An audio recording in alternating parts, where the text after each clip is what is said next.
नमस्कार बच्चों। आज हम सब कक्षा 7 की हिंदी व्याकरण के पाठ 4 शब्द रचना का अगला पाठ पढ़ेंगे, जो कि वाक्यांश के लिए एक शब्द से लेकर के एक अर्थक प्रतीत होने वाले शब्दों तक होगा। पिछली वीडियो में हमने पर्यायवाची शब्द तथा विलोम शब्द तक कवर कर लिया है। वाक्यांश के लिए एक शब्द, यहाँ क्रम वाक्यांश दिया गया है, यहाँ उसका अर्थ दिया गया है। ठीक है, ये वाक्य है और यहाँ शब्द है जो कि वाक्य के लिए प्रयोग किया जाता है। जैसे जो कभी न मरे, जो कभी न मरे, उसके लिए एक शब्द जो होता है वह होता है अमर। जो कभी बूढ़ा ना हो, उसके लिए एक शब्द होता है अजर।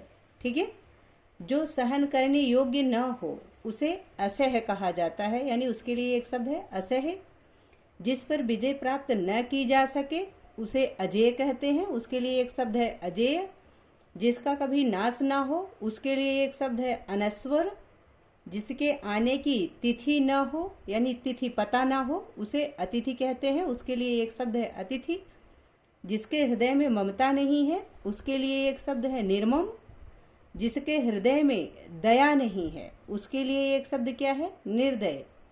जानने की इच्छा रखने वाला, जो सब कुछ जानने की इच्छा रखता है, उसके लिए एक शब्द है जिज्ञासु। जो सर्वशक्तिपूर्ण है उसे सर्वशक्तिमान कहते हैं, यानी उसके लिए एक शब्द है सर्वशक्तिमान।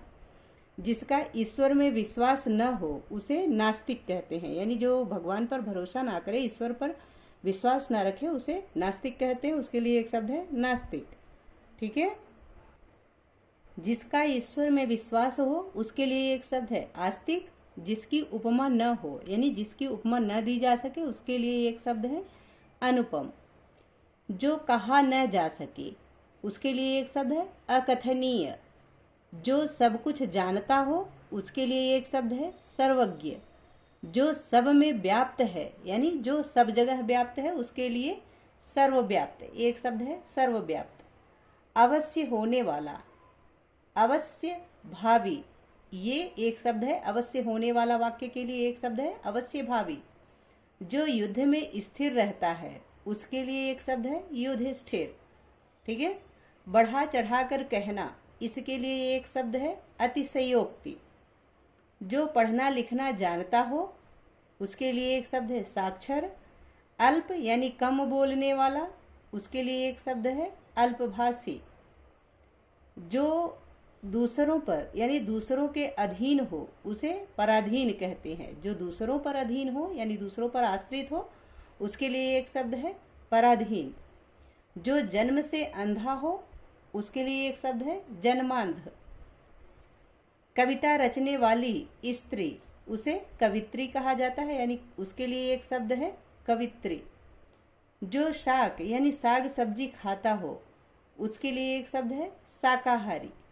जो नव यानी अभी अभी जन्मा हो, तुरंत जन्मा हो, उसके लिए एक शब्द है नवजात। तुरंत जन्मे हुए बच्चे को नवजात कहते हैं।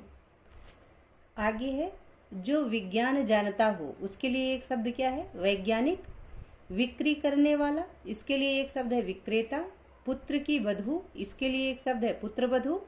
बहुत अधिक वृष्टि यानी बहुत अधिक वर्षा, इसके लिए एक शब्द है अतिवृष्टि। शक्ति के अनुसार, इसके लिए एक शब्द है यथाशक्ति। जो लोक यानी संसार में संभव न हो उसके लिए एक शब्द है असंभव।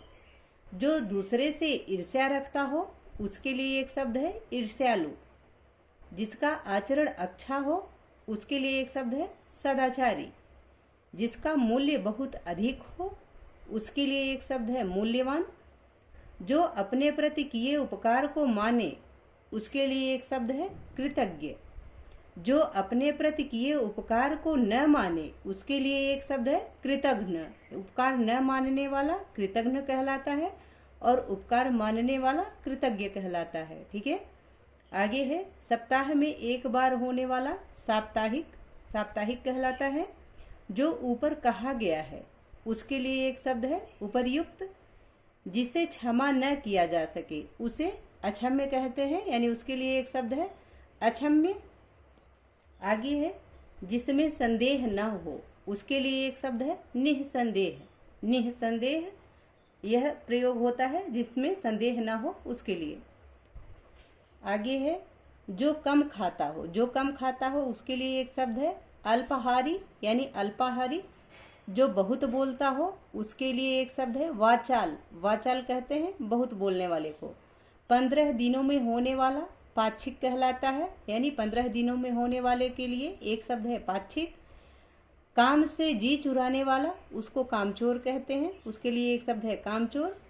जिस पर विश्वास किया जा सके उसके लिए एक शब्द है विश्वसनीय। जो इस लोक जैसा न हो उसके लिए एक शब्द है अलौकिक। जिसका कोई कारण ना हो उसके लिए एक शब्द है अकारण। जिस पर विश्वास न किया जाए उसके लिए एक शब्द है अविश्वसनीय। जिसके समान दूसरा ना हो उसके लिए एक शब्द है अद्वितीय। जिसका आकार हो उसके लिए एक शब्द है साकार, यानी आकार के साथ, उसके लिए एक शब्द होता है साकार। जिसका आकार न हो उसके लिए एक शब्द होता है निराकार, यानी जिसके पास आकार नहीं है उसको निराकार कहते हैं, और जिसके पास आकार है उसे साकार कहा जाता है। आगे है अचानक होने वाला आकस्मिक कहलाता है, उसके लिए एक शब्द है आकस्मिक। जो कड़वा बोलता हो उसके लिए एक शब्द है कटुभाषी। जो मीठा बोलता हो उसके लिए एक शब्द है मृदुभाषी। जो पहले न पढ़ा गया हो उसके लिए एक शब्द है अपठित। ठीक है, अब हम श्रुति सम भिन्नार्थक शब्द पढ़ेंगे, जो कि सुनने में तो समान रहते हैं परंतु उनके अर्थ अलग होते हैं। श्रुति सम यानी सुनने में समान, भिन्नार्थक शब्द यानी अर्थ भिन्न। सुनने में तो समान होते हैं परंतु उनका अर्थ भिन्न होता है, अलग होता है। ठीक है, इसमें पहला है अचल। अचल कहते हैं पहाड़ को। अचला, अचला कहते हैं पृथ्वी को। तो अचल और अचला सुनने में तो एक जैसे हैं परंतु अचल का अर्थ पहाड़ होता है और अचला का अर्थ पृथ्वी होता है। दूसरा है अनल। अनल का अर्थ आग होता है और अनिल, अनिल का अर्थ वायु होता है यानी हवा होता है। अनल और अनिल सुनने में एक जैसे लगते हैं परंतु अर्थ भिन्न होते हैं, अलग होते हैं। जैसे अनल का अर्थ आग हुआ और अनिल का अर्थ वायु हुआ यानी हवा हुआ। तीसरा है अली। अली का अर्थ होता है भंवरा यानी भ्रमर, और अली, अली का अर्थ होता है सखी, सहेली। ठीक है, ये सुनने में एक जैसे हैं परंतु अर्थ भिन्न है। अवधि, अवधि मतलब समय सीमा। अवधि, अवधि एक भाषा है जिसमें रामचरितमानस की रचना हुई है। अगला है अंश। अंश का अर्थ होता है भाग और अंश का अर्थ होता है कंधा। सुनने में अंश और अंश एक जैसे लगते हैं परंतु दोनों का अर्थ भिन्न है। अंश का अर्थ होता है भाग यानी हिस्सा और अंश का अर्थ होता है कंधा यानी शोल्डर। आगे है अणु। अणु और अनु ये एक जैसे लगते हैं सुनने में परंतु अणु का अर्थ होता है कण और अनु का अर्थ होता है पीछे यानी अनुकरण करना, पीछे चलना, और अणु का अर्थ होता है कण। ठीक है, आगे है सातवां अभय। अभय और उभय दोनों सुनने में एक जैसे हैं परंतु अभय का अर्थ होता है निर्भय यानी बिना डर के, और उभय का अर्थ होता है दोनों। ठीक है, जैसे विद्यालय के दोनों ओर वृक्ष हैं तो वहां विद्यालय उभय वृक्षा अस्ति, ऐसा रहेगा। आगे है अति और इति। ये सुनने में एक जैसे लग रहे हैं परंतु अति का अर्थ होता है बहुत और इति का अर्थ होता है समाप्त। आगे है अराति और आरती। अराती का अर्थ होता है शत्रु यानी दुश्मन, और आरती का अर्थ होता है पूजा, पूजा में जो आरती की जाती है। ठीक है, 10वां है अन्न और अन्य। ये दो शब्द हैं सुनने में एक जैसे परंतु अन्न का अर्थ होता है अनाज यानी जो हम खाते हैं, और अन्य का अर्थ होता है दूसरा यानी कोई दूसरा। अगला है अविलंब और अवलंब। अविलंब का अर्थ होता है शीघ्र, बिना देरी किए, और अवलंब का अर्थ होता है सहारा यानी हम जिससे सहारा लेते हैं। अगला है अवस्था और व्यवस्था। अवस्था का अर्थ होता है दशा यानी स्थिति, व्यवस्था का अर्थ होता है प्रबंध यानी सुविधा। आगे है आदि और आदि। आदि का अर्थ होता है आरंभ यानी शुरुआत, और आदि का अर्थ होता है अभ्यस्त यानी पारंगत। उद्धार और उद्धार ये दो शब्द एक जैसे सुनने में लगते हैं परंतु उद्धार का अर्थ होता है कल्याण यानी हमारा कल्याण हो जाए, हमारा उद्धार हो जाए, इस तरीके से। और उधार का अर्थ होता है मांगा हुआ यानी किसी से कुछ लिया हुआ, जैसे कैरी किया जाता है। ठीक है, अगला है उपर्युक्त, उपयुक्त। उपयुक्त और उपर्युक्त दोनों सुनने में एक जैसे हैं, परंतु उपयुक्त का अर्थ होता है ठीक यानी सही, और उपर्युक्त का अर्थ होता है ऊपर कहा गया या ऊपर लिखा गया। ठीक है। आगे है कपट। कपट और कपाट ये दोनों सुनने में एक जैसे हैं, परंतु कपट का अर्थ होता है छल कपट, यानी जो कोई आपके साथ छल कपट करता है, बेईमानी करता है। और कपाट, कपाट का अर्थ होता है दरवाजा यानी डोर। ठीक है। आगे है कटी और कटी। ये दोनों सुनने में और देखने में दोनों में एक जैसे हैं, परंतु कटी का अर्थ होता है कीड़ा और कटी का अर्थ होता है कट गई, और एक कटी का अर्थ होता है कमर। ठीक है। आगे है कर्म और क्रम। कर्म का अर्थ होता है काम, यानी जो हमारे द्वारा काम किया जाता है, और क्रम का अर्थ होता है सिलसिला, यानी एक नंबरिंग भी होती है, जो नंबर 1 नंबर 2 होता है ये क्रम होता है। आगे है 19वां कृपण और कृपाड़। कृपण का अर्थ होता है कंजूस यानी माइजर, और कृपाड़ का अर्थ होता है तलवार। ठीक है। 20वां है ग्रह और गृह। ग्रह का अर्थ होता है नक्षत्र और गृह का अर्थ होता है घर। 21वां है चिंता, चीता। चिंता का अर्थ होता है सोच, जबकि चीता एक पशु है। ठीक है। 22वां है छत्र और छात्र। तो छत्र का अर्थ होता है छाता, यानी छत भी होती है जो आपके ऊपर छाया करता हो, उसके लिए एक शब्द है छत्र, और छात्र का अर्थ होता है विद्यार्थी। ठीक है। 23वां है जलद और जलज। दोनों सुनने में एक जैसे हैं, परंतु जलद का अर्थ होता है बादल, जबकि जलज का अर्थ होता है कमल। ठीक है। 24वां है तप, ताप। तप और ताप सुनने में एक जैसे हैं, परंतु तप का अर्थ होता है तपस्या और ताप का अर्थ होता है गर्मी। आगे है तरंग और तुरंग। तरंग का अर्थ होता है लहर और तुरंग का अर्थ होता है घोड़ा। द्रव, द्रव्य। द्रव 26वां है द्रव और द्रव्य। तो द्रव का अर्थ होता है तरल पदार्थ यानी कोई गीला पदार्थ, जबकि द्रव्य का अर्थ होता है धन पदार्थ। द्रव्य का अर्थ होता है धन पदार्थ यानी धन संपदा। 27वां है दिन और दीन। दिन का अर्थ होता है दिवस यानी दिन, और दीन का अर्थ होता है निर्धन यानी गरीब। 28वां है नारी और नाड़ी। तो नारी का अर्थ होता है स्त्री यानी वुमेन, और नाड़ी का अर्थ होता है घोंसला, जैसे चिड़िया का घोंसला। अगला है 29वां नियत और नियत। तो नियत का अर्थ होता है निश्चित, यानी नियत समय पे आ जाइएगा, निश्चित समय पे आ जाइएगा। और नियत का अर्थ होता है इच्छा, आपकी इच्छा, आकांक्षा। ठीक है। आगे है 30वां नीर और नीड़। नीर का अर्थ होता है पानी, नीड़ का अर्थ होता है घोंसला। 31 है पथ और पथ्य। पथ का अर्थ होता है मार्ग, जबकि पथ्य का अर्थ होता है रोगी का भोजन। ठीक है। 32वां है बात और वात। बात का अर्थ होता है बातचीत, यानी जो हम लोग करते हैं डायलॉग्स, और वात का अर्थ होता है वायु। ठीक है। 33वां है भवन और भुवन। तो भवन का अर्थ होता है मकान यानी घर, और भुवन का अर्थ होता है संसार यानी जग। 34वां है शाम और श्याम। शाम का अर्थ होता है सायं यानी संध्या का समय, और श्याम का अर्थ होता है काला। ठीक है।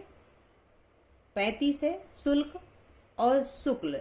तो शुल्क का अर्थ होता है फीस, जबकि शुक्ल का अर्थ होता है उज्जवल यानी प्रकाशित। ठीक है। 36वां है सदेह और संदेह। सदेह का अर्थ होता है सशरीर यानी शरीर के साथ, जबकि संदेह का अर्थ होता है शक करना, शंका करना। ठीक है। 37वां है सर और सर। तो सर का अर्थ होता है तालाब, जबकि शर का अर्थ होता है बाण। ठीक है। आगे है 38वां दशा और दिशा। दशा का अर्थ होता है हालत यानी आपकी स्थिति, और दिशा का अर्थ होता है की ओर, जैसे पूर्व की ओर, उत्तर की ओर, दक्षिण की ओर। जो दिशा होती है उत्तर दक्षिण पूर्व पश्चिम, उसके लिए दिशा का प्रयोग होता है। आगे है निधन और निर्धन। निधन का अर्थ होता है मृत्यु, जबकि निर्धन का अर्थ होता है गरीब होना। ठीक है। 40वां है अर्ध और अर्ध्य। तो अर्ध का अर्थ होता है आधा, और अर्ध्य का अर्थ होता है पूजा का अर्ध्य, यानी इसमें भगवान को जल चढ़ाया जाता है रात्रि में, उसे कहते हैं अर्ध्य। ठीक है। रात्रि में, दिन में भी। 41वां है धरा और धारा। धरा का अर्थ होता है पृथ्वी, और धारा का अर्थ होता है जल की धार यानी जल की धारा। 42वां है और का अर्थ होता है तरफ यानी किसी तरफ, और का अर्थ होता है अन्य यानी कोई दूसरा। 43वां है उदार और उदार का अर्थ होता है विशाल हृदय वाला यानी जिसका हृदय बड़ा हो, और उदर का अर्थ होता है पेट। बलि 44वां है बलि और बलि का अर्थ होता है भेंट, और बलि का अर्थ होता है ताकतवर यानी जो बलवान है। 45वां है मूल और मूल्य, तो मूल का अर्थ होता है जड़ और मूल्य का अर्थ होता है कीमत। ठीक है। 46वां है सुत और सूत, तो सुत का अर्थ होता है बेटा, जबकि सूत का अर्थ होता है धागा और सारथी। ठीक है। 47वां है कुल और कुल, तो कुल का अर्थ होता है वंश यानी हम जिस कुल में पैदा हुए होते हैं उसके लिए प्रयोग होता है, और कुल का अर्थ होता है किनारा यानी नदी का किनारा या फिर तालाब का किनारा, कुछ भी। 48वां है सूची और सूची, सूची का अर्थ होता है तालिका और सूची का अर्थ होता है सुई यानी सूची मीन्स होता है सुई, जबकि सूची का अर्थ होता है तालिका। आगे है शोक और शौक, शोक का अर्थ होता है दुख और शौक का अर्थ होता है चाव यानी पसंद।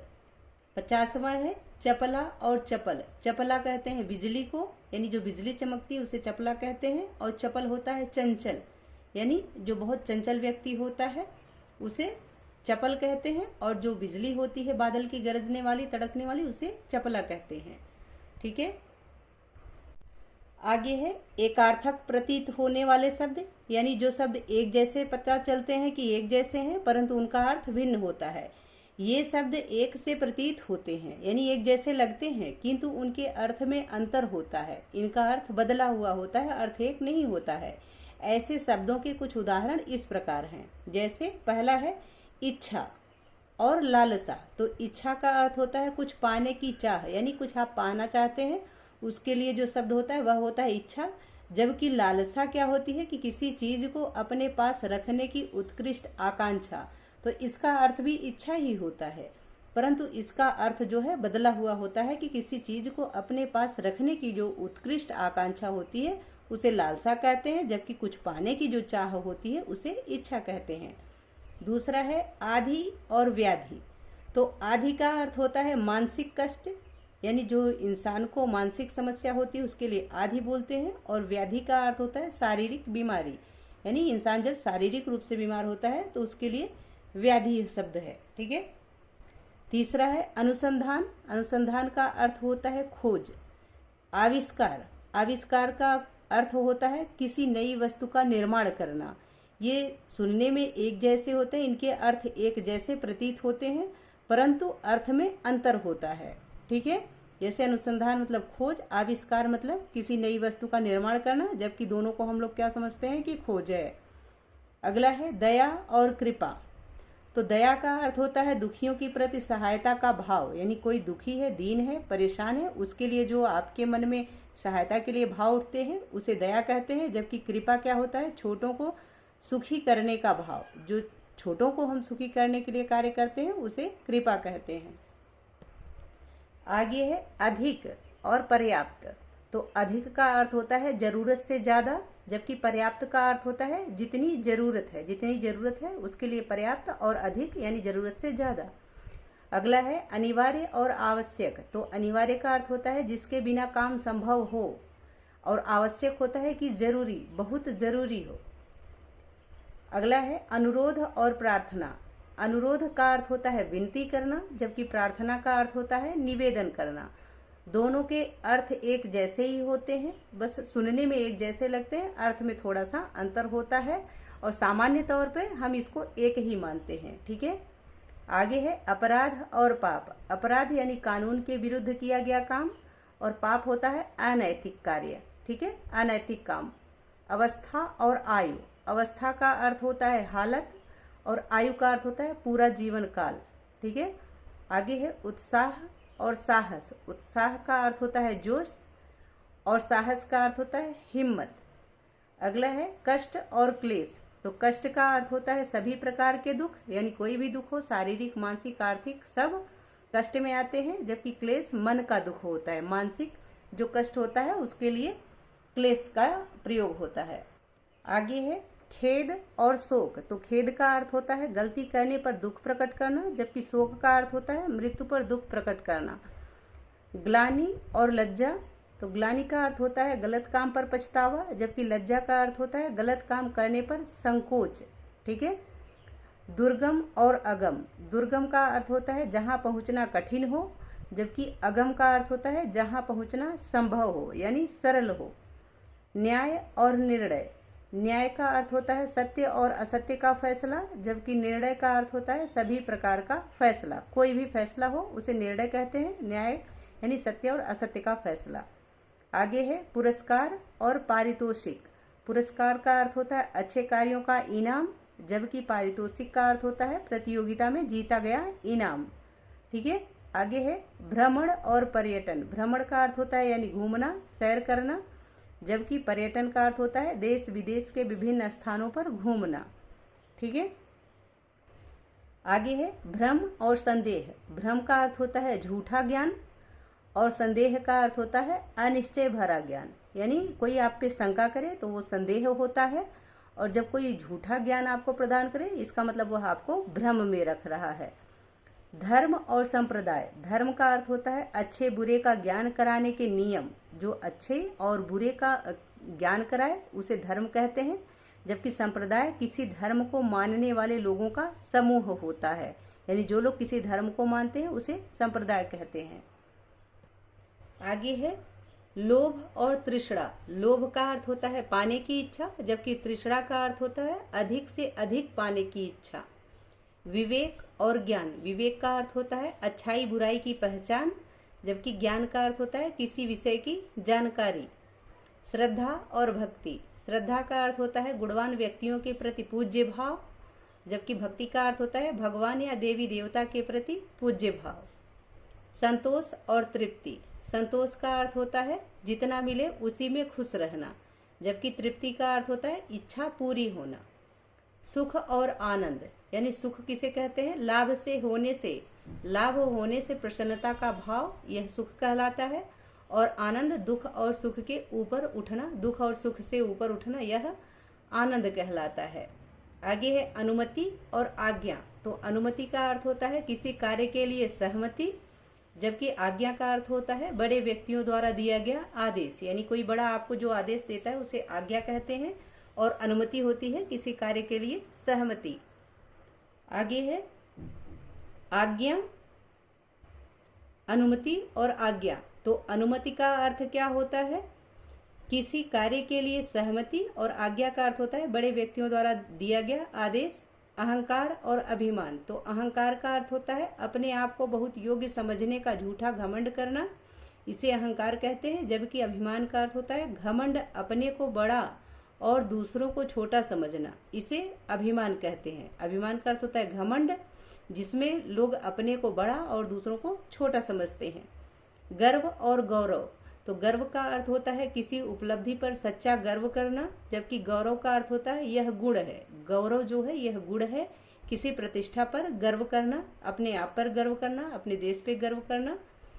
प्रेम और स्नेह। प्रेम का अर्थ होता है प्रणय, यानी सभी के प्रति प्रेम, जबकि स्नेह का अर्थ होता है छोटों के प्रति प्रेम। जो आपसे छोटे हैं उनके प्रति प्रेम को स्नेह कहते हैं, और सबके लिए प्रेम को जो है वह प्रेम कहते हैं, प्रणय कहते हैं। श्रम और परिश्रम। श्रम केवल शारीरिक मेहनत होती है, जबकि परिश्रम शारीरिक और मानसिक दोनों प्रकार का श्रम है, दोनों प्रकार की मेहनत है। आगे है सहयोग और सहायता। तो सहयोग का अर्थ होता है दोनों पक्ष होते हैं इसमें सहयोग में, जबकि सहायता एक पक्ष सक्रिय होता है। जब सहायता हम किसी की करते हैं तो हम किसी की सहायता करते हैं, जबकि जब सहयोग होता है तो दोनों एक दूसरे का सहयोग करते हैं। ठीक है। आगे है सेवा और शुश्रूषा। तो सेवा का अर्थ होता है गुरुजनों या बड़ों की सेवा, जबकि शुश्रूषा का अर्थ होता है रोगी व्यक्ति की सेवा। ग्रंथ और पुस्तक। तो ग्रंथ का अर्थ होता है बड़ी और धार्मिक महत्व की रचना, जबकि पुस्तक कोई साधारण किताब भी हो सकती है। सम्राट और राजा। सम्राट राजाओं का राजा होता है, जबकि राजा सामान्य राजा होता है। ठीक है। आशा है कि यह पाठ आप सबको यहाँ तक समझ में आ गया होगा अच्छे से। अब हम अगली वीडियो और लास्ट वीडियो में हम समूहवाची शब्द से लेकर अभ्यास कार्य तक कवर करेंगे। यदि वीडियो पसंद आए तो इसको लाइक करें, शेयर करें और चैनल पर नए हैं तो प्लीज इसे सब्सक्राइब अवश्य करें। आपकी कोई समस्या हो तो प्लीज उसको भी कमेंट बॉक्स में जरूर लिखें। बहुत बहुत धन्यवाद।